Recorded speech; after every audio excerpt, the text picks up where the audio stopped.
Namaste to all the students. I, JVN Dr. Ekta Rana, Assistant Professor of English. I welcome you in the lecture of Introduction to English Literature. Today we will discuss ways of reading literature. First of all, what literature is? Literature is the art of writing, something that will be read twice, journalism that will be grasped as once, said by Kyle Connolly. Reading literature involves looking beyond the surface, the basic plot, to the ideas lying underneath. The main ideas in literature, unlike journalism, are hidden, or at least less are obvious. Okay, my perspective in ways of reading is one that places less emphasis on literature. As such, and greater emphasis on exploring relationships between literary and other types of texts. Okay, ways of reading then explores non-literary as well as literary texts at the same time and in relation to each other.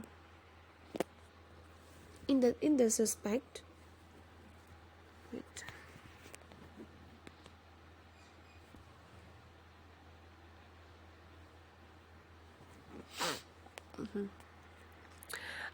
Or use of term text may be sometimes puzzling. For one thing, we use it not in the familiar sense of the set text, one of the canon of great books. Instead, we use it more abstractly to refer to the trace or record of the communicative event, an event that may be performed in words but that may equally take place in images or in the combination of words and images. Therefore, not only do examples discussed from everyday life as well as from literature, some of them also include a significant visual component, I think. Important changes of critical emphasis follows from broadening the range of texts we examine, although the texts that we use for illustrations and discussion tend broadly to be playful or persuasive in character. We do not focus particularly on questions of relative value or on issues of tradition or influence.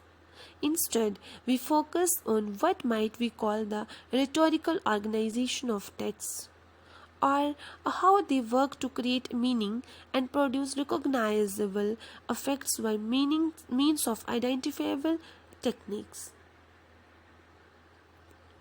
each of which can be described, analyzed, and studied. The ability to identify and recognize modes of patterning and rhetorical organization in part in text is a part and parcel for us of ways of readings. Okay. How does our reading proceed? First of all, we should have active reading, like you should write in your book, take notes, underline it, then highlights, fold out the edges. Okay, like you should know the question, you should find out the questions, get some ideas, make plot points, create new characters, and or imagine some new characters, or imagine the characters within the book, character relationship you must imagine, then literary tropes you must find out the motifs, similes, metaphors, symbols, foreshadowing, and alliteration behind. Okay. Clearly, you try to comprehend in the sense of identifying meaning for individual words and working out relationships between them. Drawing on your implicit knowledge of English grammar. If you are familiar with words or idioms, you guess at their meaning using clues, presented in the context on the assumption that they will become relevant later. You make a mental note of discourse entities such as my relatives in England, or like my this and this person is a character very close to this one, as well as possible links between them. Okay, you begin to infer a context for the text. For instance, by making decisions about what kind of speech event is involved within the text, who is making the utterance, to whom, where, and when. This all you starts to come know about it, to know about it. Sorry.